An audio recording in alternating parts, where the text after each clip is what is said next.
Bapa yang setia, tak pernah sedetik Kau tinggalkan diriku.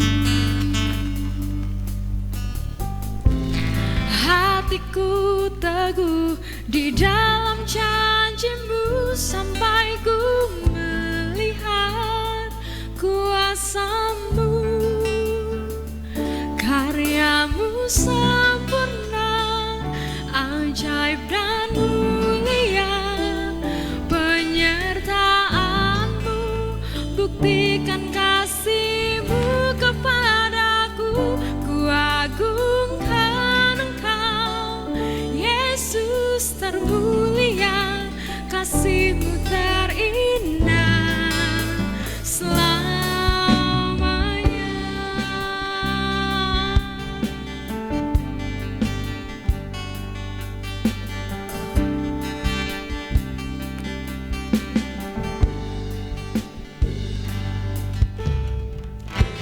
Kau Bapa yang setia, tak pernah sedetik Kau tinggalkan diriku.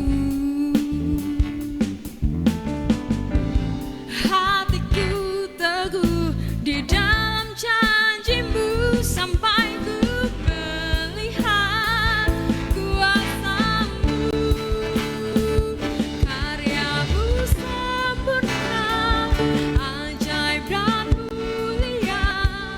Penyertaan-Mu buktikan kasih-Mu kepadaku. Ku agungkan Engkau, Yesus termulia. Kasih-Mu terindah selamanya.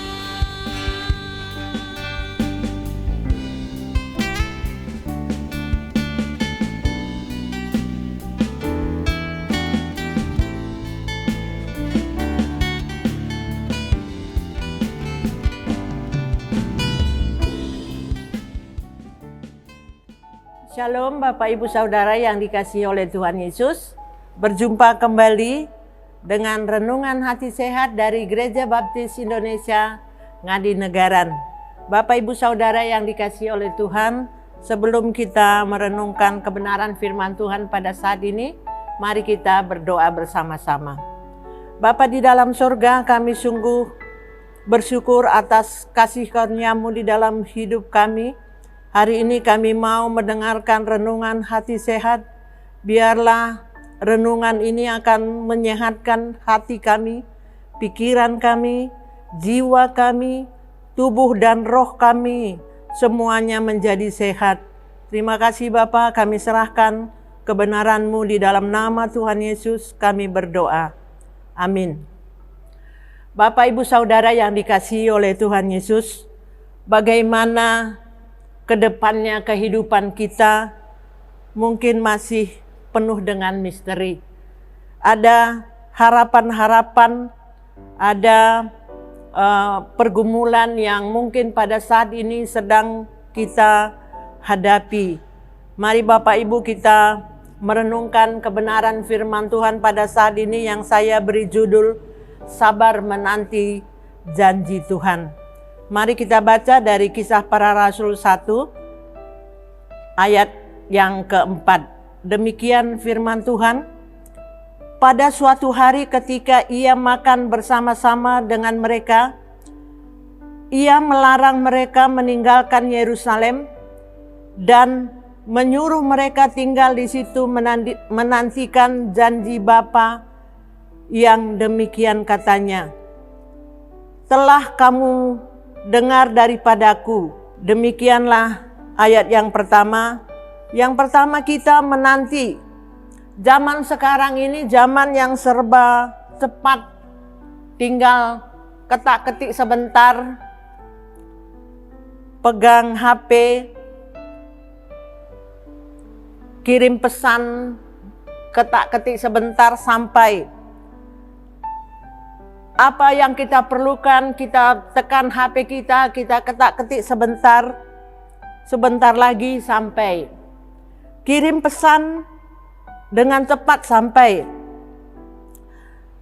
Dengan perkembangan teknologi, semua yang kita butuhkan bisa segera datang. Zaman ini dengan perkembangan sedemikian, melalui internet, melalui aplikasi-aplikasi di dalam handphone kita bisa melakukan banyak hal. Berjualan, mempromosikan jualan kita di handphone kita, bahkan bisa bekerja dari rumah, WFH istilahnya pada zaman ini. Bapak Ibu Saudara yang dikasihi oleh Tuhan Yesus, di zaman yang serba cepat, yang serba canggih dengan teknologi yang sedemikian rupa, yang paling sulit adalah yang namanya menanti. Sebab perjuangan sering sekali melelahkan di dalam penantian kita.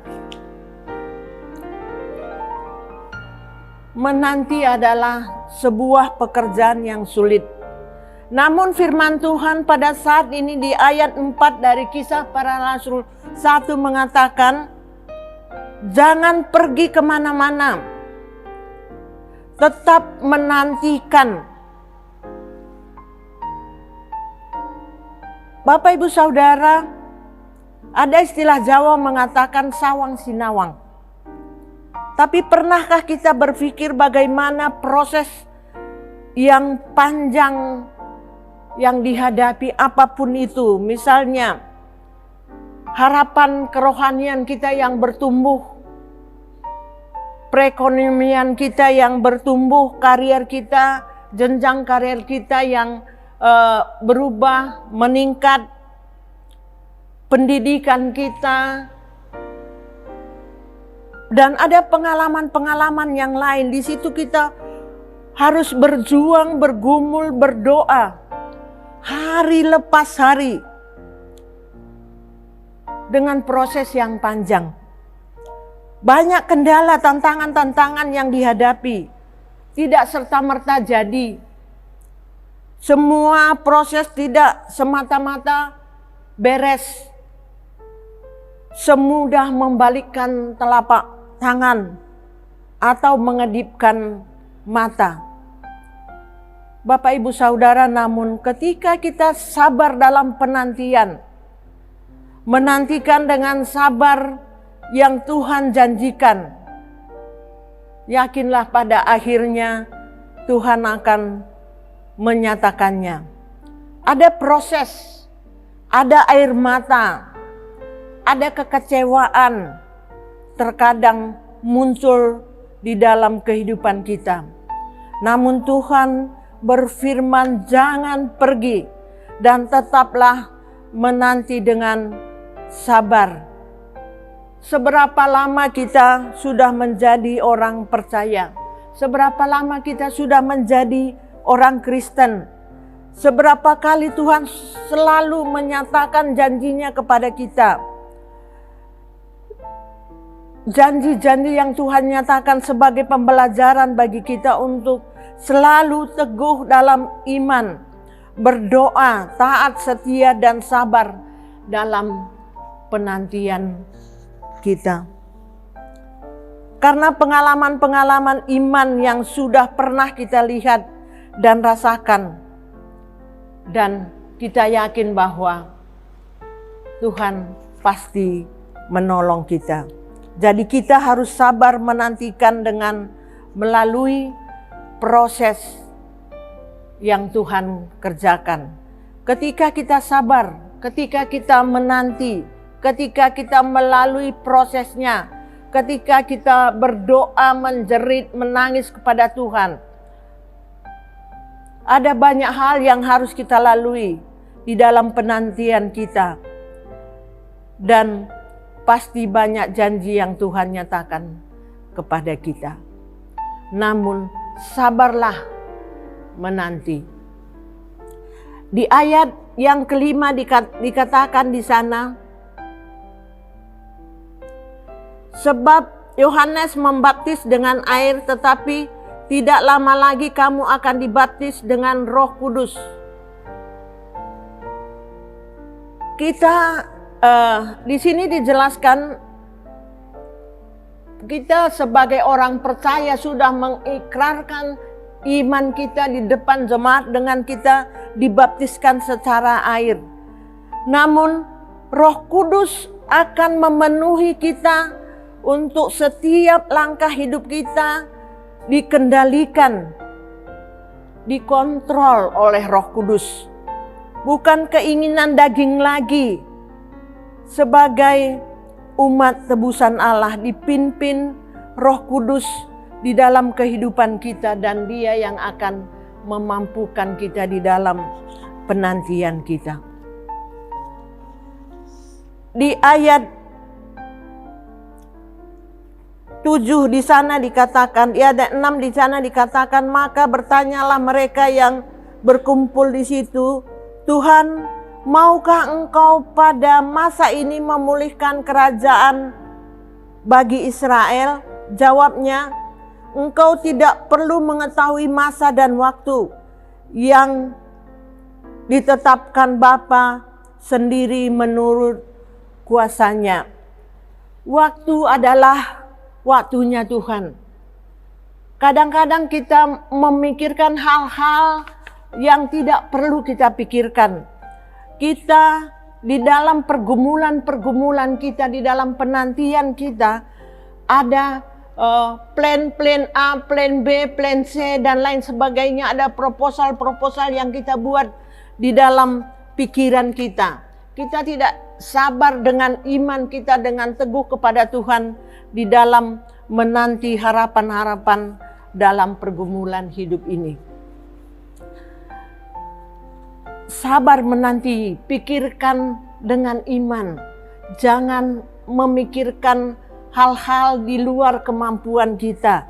Jangan melakukan hal-hal di luar iman kita karena kita tidak mengetahui masa dan waktu.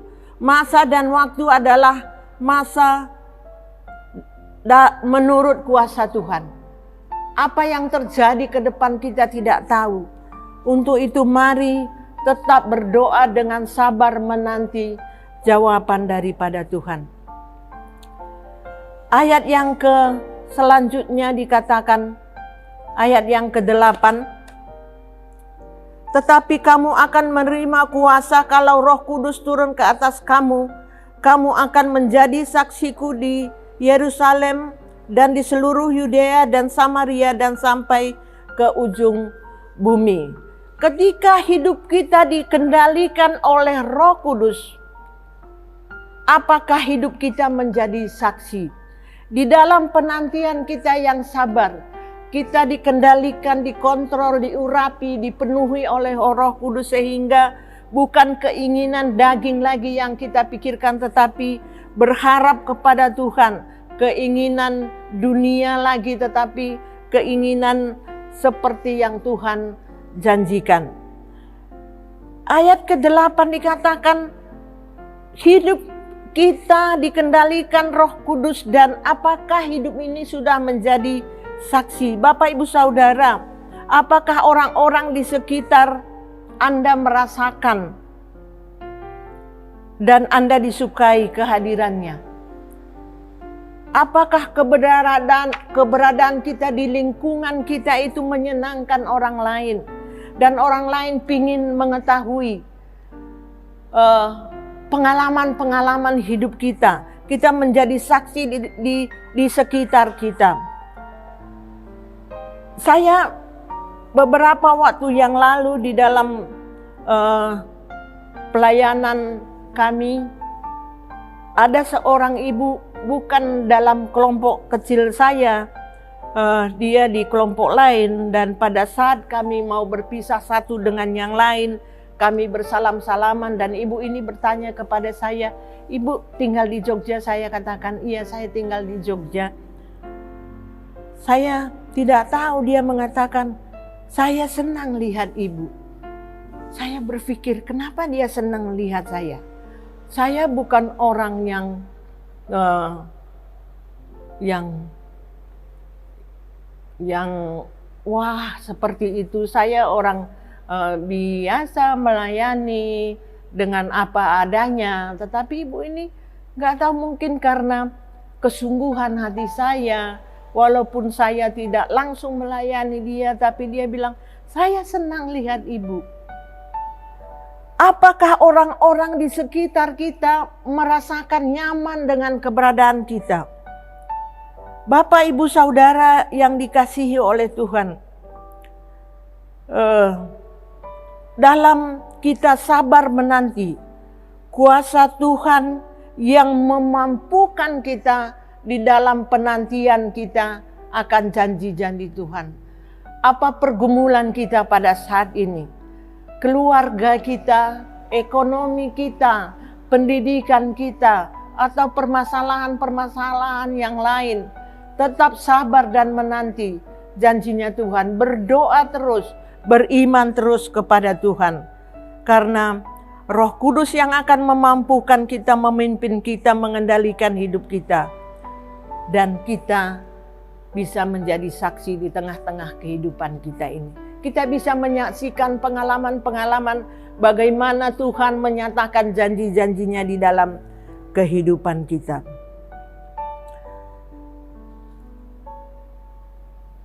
Sebagai kesimpulan, tetaplah sabar dalam menanti janji-janji Tuhan. Sabar dan sabar. Kalaupun prosesnya panjang yang harus kita lalui, waktu adalah waktunya Tuhan. Kita tidak mengerti kapan, tetapi kita akan melihat kuasa Tuhan. Roh Kudus akan memampukan kita sehingga hidup kita menjadi saksi dan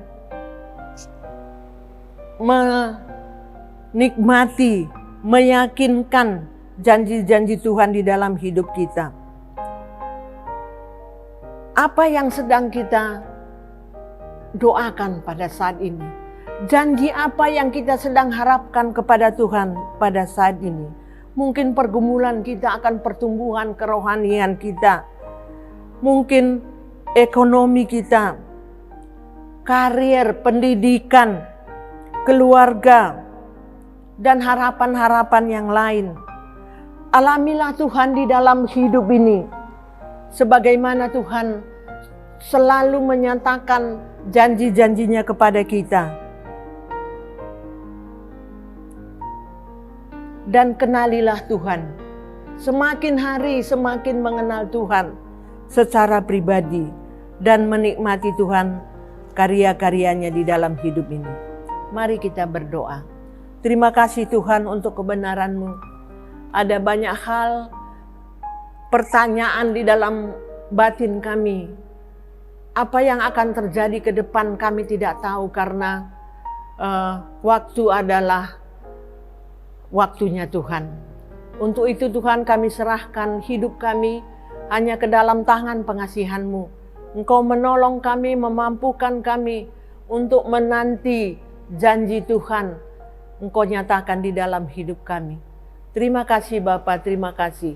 Biarlah Roh Kudus menjelaskan kebenaran ini di dalam hati dan pikiran kami.